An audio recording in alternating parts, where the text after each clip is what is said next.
Lima rose அவர்களும் அந்த ஒரு மாசத்துல தான் வந்திருந்தாங்க. அவங்களுக்கு ஒரு மகளிர் அணி பதவியை கொடுத்து லால்குடியில நிக்க வச்சு அதிமுக ஜெயிக்கையும் வச்சு.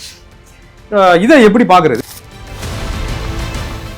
எம்எல்ஏக்கள் எல்லார் மேலையும் நடவடிக்கை எடுத்தீங்க, லீமா ரோஸ் மேல மட்டும் நடவடிக்கை எடுக்கலன்னு ஒரு செய்தி வருது. லீமா ரோஸ் அவர்கள் மூலமா தான் கட்சியை உடைக்கிறதுக்கான எல்லா வேலைகளும் நடக்குது. அவங்க கிட்ட தான் காசு வாங்கிக்கிறாங்க. இப்படித்தானே எல்லா தகவலும் பரவுது. எடப்பாடி பழனிசாமி எந்த கூட விஜய் கூட கூட்டணி வைக்கலாம் அப்படின்னு எலெக்ஷனுக்கு அப்புறம் கூட வற்புறுத்தினாங்களா? விஜய் இன்னைக்கு முதலமைச்சர் ஆனார்னா அதுக்கு காரணம் எடப்பாடி பழனிசாமி. இந்த ஆட்சி எத்தனை நாள் நீடிக்கின்றத திமுக முடிவு செய்யும். திமுக ரொம்ப நாளைக்கு இவங்களை அனுமதிக்காது. கடந்த 12ஆம் தேதி சட்டசபை நடக்க சொல்ல எடப்பாடி பழனிசாமிக்கு பிறந்த நாள். ஒரு முதலமைச்சர் வாழ்த்து சொன்னாரா? வணக்கம். நம்மோடு இன்று இணைந்திருப்பவர் அதிமுகவின் செய்தி தொடர்பாளர் ஆவடிக்குமார் அவர்கள். வணக்கம் சார். வணக்கம் ஃபெலிக்ஸ். 2026 தேர்தலில் விஜய் அவர்கள் வேட்பாளர்களை யாருன்னே தெரியாம நிப்பாட்டினாப்புல வாக்களிச்சாங்க அப்படின்லாம் சொன்னீங்க. லீமா ரோஸ் அவர்களும் அந்த ஒரு மாசத்துல தான் வந்திருந்தாங்க. அவங்களுக்கு ஒரு மகளிர் அணி பதவியை கொடுத்து லால்குடியில நிக்க வச்சு அதிமுக ஜெயிக்கையும் வச்சு. இதை எப்படி பாக்குறது? அப்புறம் இல்ல நான் திராவிட முன்னேற்ற கழகத்தில் லீமா ரோஸ் ஐஜேகேல இருந்து விலகி சேர்ந்தாங்க, சேர்க்கப்பட்டாங்க. எல்லாமே உண்மை. அது எஸ்பி வேலுமணி தான் கூட்டிட்டு வந்தாரு. அவருடைய பரிந்துரையில அவங்க சேர்க்கப்பட்டாங்க. அவங்களுக்கு பொறுப்பு வழங்கப்பட்டது, சீட்டம் தரப்பட்டது. அவங்க ஒரு சிலதெல்லாம் அந்த பகுதிகளில் கட்சியினுடைய வளர்ச்சிக்கு அவங்க ஏதோ செஞ்சாங்க. எல்லாமே உண்மை. நாங்க ஒரு இந்த தேர்தலை சந்திப்பதற்கு ஒரு அதிமுகவுக்கும் ஒரு வாய்ப்பா தான் அவங்கள பயன்படுத்தணும். ஆனா அவங்களை கூட்டினது மூலமா இவங்க ஒரு அரசியல் தொடர்பு இருக்கும், அல்லது இவங்க வச்சு அதிமுகவை பிரிக்கிறதுக்கோ அல்லது அதிமுகவை குழப்பம் உருவாக்குறதுக்கோ அவங்க காரணமா இருப்பாங்க நாங்க நினைக்கல. இல்லை, அன்னைக்கு எஸ்பி வேலுமணி அவர் சொன்னவங்களுக்குலாம் வாய்ப்பு தந்தது மாதிரி இவங்களுக்கும் அவர் பல காரியங்கள் கூட இருந்து செஞ்சவர், கூடவே இருக்கிறவர். சரி, நான் அவர் சொல்றாருன்றதுக்கு ஏற்றுக்கிட்டு பொதுச் செயலாளர் செஞ்சாரு. அதனால அவங்களுடைய செயல் தானே தவிர நிறைய பேருக்கு சீட்டு கொடுத்துருக்கோம். அந்த மாதிரி அந்த ராமநாதபுரத்தில் கூட ஒருத்தர் காங்கிரஸ் கட்சியிலிருந்து வந்தவருக்கு சீட்டு கொடுத்துருக்காங்கன்னு சொன்னாங்க. ராமநாதபுரம் பக்கத்தில் ஏதோ ஒரு தொகுதி. அதனால ஒரு அரசியல் கட்சியில பல நேரங்கள்ல அம்பா காலத்திலையும் சரி அந்த கட்சியில சேர்றவங்களுக்கு வாய்ப்பு தந்திருக்கோம். அது நாங்க ஒரு பெருந்தன்மையோடு அவங்களுக்கு இருக்கிற வாய்ப்புகளை பயன்படுத்தி கட்சியை பலப்படுத்துறதுக்காக தந்த வாய்ப்பு. அது அவங்க எப்படி செய்யறாங்கன்னா அதனுடைய விளைவுகள் அவங்க சந்திக்க போறாங்க. இல்ல, நீங்க அவங்க எம்எல்ஏக்கள் எல்லார் மேலையும் நடவடிக்கை எடுத்தீங்க, லீமா ரோஸ் மேல மட்டும் நடவடிக்கை எடுக்கலன்னு ஒரு செய்தி வருது. நாங்க யார் மேலேயும் நடவடிக்கை எடுக்கல.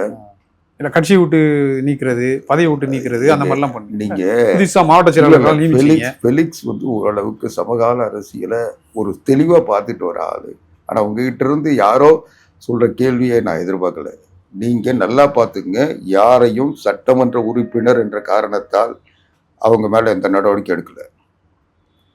அவங்க கட்சி இதுவரைக்கும் எடுத்தவங்களை கூட கட்சி விட்டு நீக்கப்படலை. அவங்க வச்சிருந்த கட்சி பொறுப்புல இருந்து எடுத்திருக்கும். அவங்க மாவட்ட செயலாளர், தலைமை செயலாளர், அந்த மாதிரி பொறுப்புல இருந்தவங்கள தான் நீக்கியிருக்குமே தவிர அது கட்சியினுடைய செயல்பாடு அதில் தான் எடுத்திருக்குமே தவிர அவங்க யாரையும் உறுப்பினர்ல இருந்து எடுக்கல, உறுப்பினராக எடுக்கல.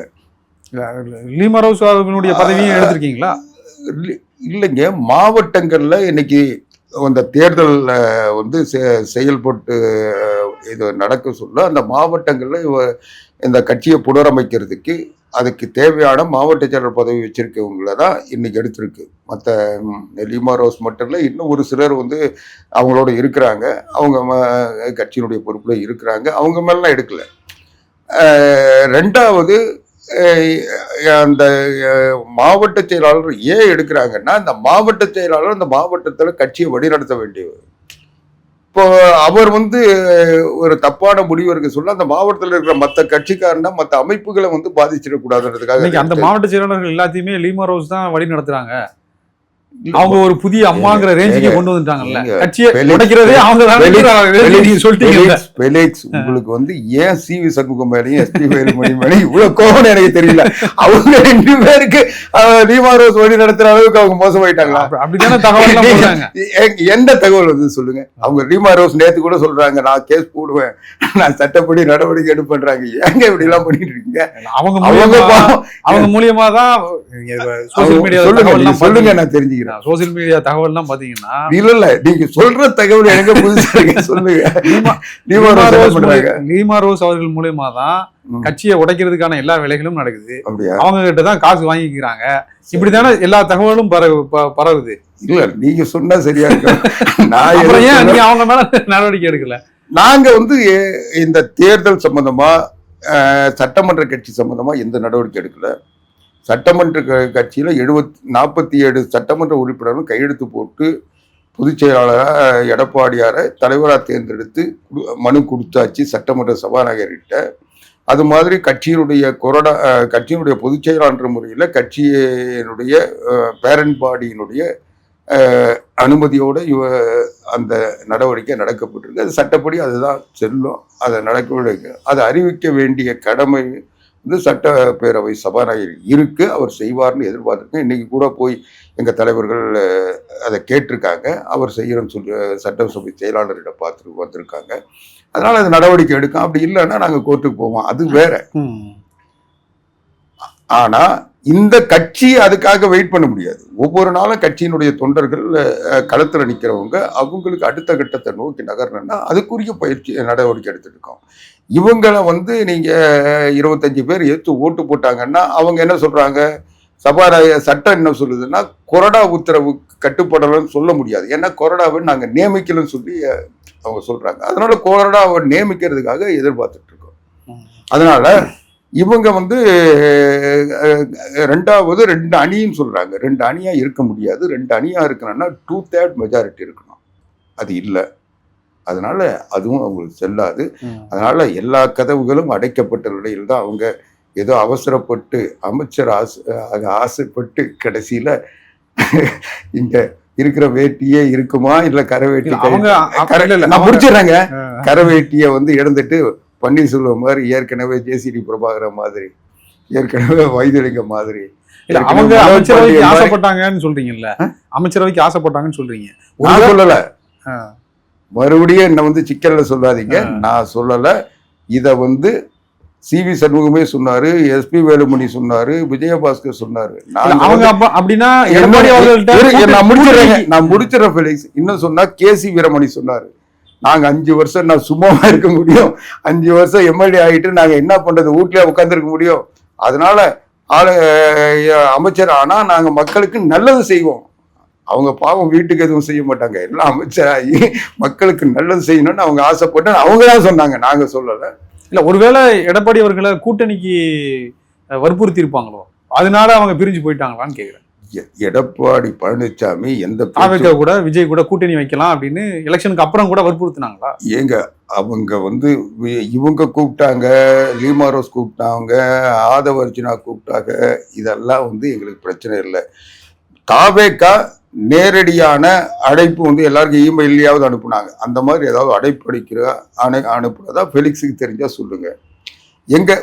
நாங்க ஒன்றும் ரகசிய கட்சி நடத்த வேண்டிய அவசியம் இல்லை. இன்னும் சொல்ல போனா விஜய் இன்னைக்கு முதலமைச்சர் ஆனார்னா அதுக்கு காரணம் எடப்பாடி பழனிசாமி. நான் எப்படி சொல்றேன்னா, இந்த பக்கம் திருமாவளவனை முதலமைச்சர் ஆக்குறாருன்னு சொல்லி சிவி சண்முகத்துல இருந்து ஸ்டாலின்ல இருந்து எல்லாரும் முயற்சி பண்ணி அதிமுக திமுக சேர்ந்து திருமாவளவனை இடதுசாரிகள் ஆதரவோடு ஆக்குறேன்னு சொல்லி ஒரு பேச்சுவார்த்தை நடந்ததா சொன்னாங்க. இல்லை, அந்த முயற்சி நடக்க சொல்ல முதல் ட்விட்டர்ல வாழ்த்து போட்டது யார் ஞாபகம் இருக்கா? இந்த ஆயாராம் காயாராம் பேரம் நடக்க சொல்ல புதிய முதலமைச்சருக்கு வாழ்த்துக்கண் போட்டு இதுக்கு முற்றுப்புள்ளி வச்சது எடப்பாடி பழனிசாமி. அதை மறந்துடாதீங்க. அதுக்கப்புறம் தான் விஜய் வந்து முதலமைச்சர் ஆக முடிஞ்சது. அவர் இடதுசாரிகள் இந்த பக்கம் நின்னாங்க. இந்த பேச்சுவார்த்தை இல்லைன்றது உறுதிப்படுத்தப்பட்டது.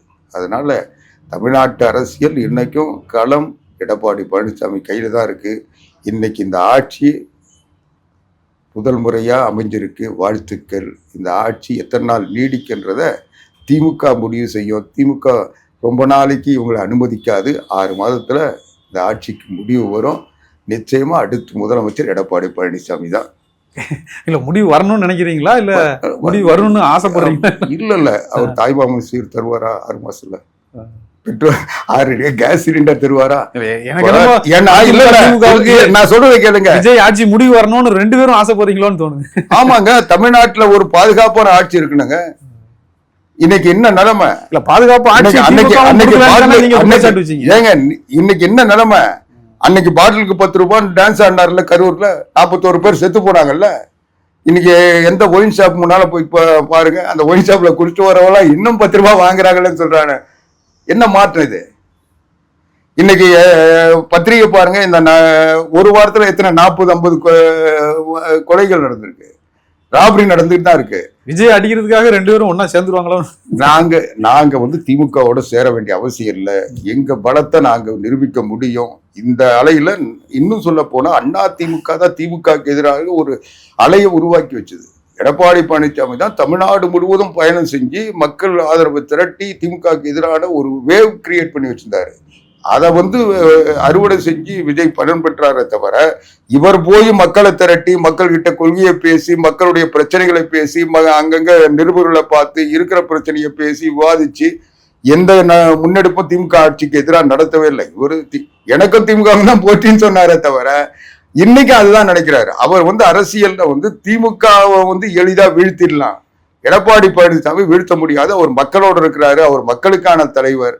அதனால அவரை வீழ்த்துறதுக்கு முடியாதுன்றதுனாலதான் எல்லாரையும் போய் பார்த்தவர் எடப்பாடி பழனிசாமி பார்க்கல. என்னன்னா அவர் அந்த அளவுக்கு அவரை எதிரியா கருதுறாரு. இன்னைக்கு அவருக்கு தெரியும், கரூர்ல வந்து அன்னைக்கு களத்துக்கு இவங்க எல்லாம் பயந்து ஓடிட்டு ஆபீஸை மூடிட்டு போனை ஆஃப் பண்ணிட்டு பதுங்கி இருந்த நேரத்துல எடப்பாடி பழனிசாமி தான் களத்துல நின்று இவங்களை காப்பாத்தினாரு.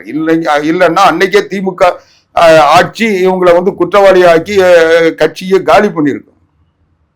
அதனால அதுக்கு நன்றி கடனா தான் இன்னைக்கு எடப்பாடி பழனிசாமியை போய் பார்க்க. நீங்க இன்னும் ஒரு வேதனையா சொல்றேன், கடந்த 12ஆம் தேதி சட்டசபை நடக்க சொல்ல எடப்பாடி பழனிசாமிக்கு பிறந்த நாள்.